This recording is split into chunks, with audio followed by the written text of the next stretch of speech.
بسم اللہ الرحمن الرحیم۔ السلام علیکم ورحمۃ اللہ وبرکاتہ۔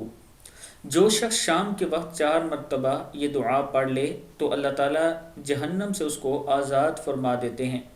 جہنم سے آزادی پانے کا نبوی نسخہ: 4 مرتبہ شام کو آپ نے یہ دعا پڑھنی ہے۔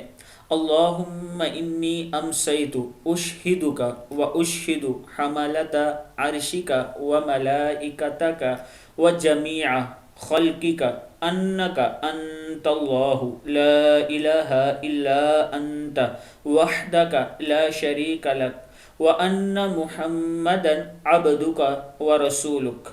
اے اللہ، میں نے اس حالت میں شام کی کہ میں آپ کو گواہ بناتا ہوں، اور میں گواہ بناتا ہوں آپ کے عرش اٹھانے والے فرشتوں کو اور آپ کے تمام فرشتوں کو اور آپ کی تمام مخلوق کو، یقیناً آپ ہی اللہ ہیں، آپ کے سوا کوئی معبود نہیں ہے، آپ تنہا ہیں، آپ کا کوئی شریک نہیں، اور یہ بات یقینی ہے کہ محمد صلی اللہ علیہ وآلہ وسلم آپ کے بندے اور رسول ہیں۔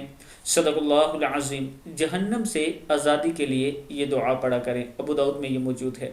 اللہ تعالی ہم سب کو اس پر عمل کرنے کی توفیق عطا فرمائے، اور میرے لیے آپ دوستوں نے ضرور دعا کرنی ہے کہ جو مشکل میرے پر آئی ہے اللہ تعالیٰ اسے دور فرمائے۔ السلام علیکم ورحمۃ اللہ وبرکاتہ۔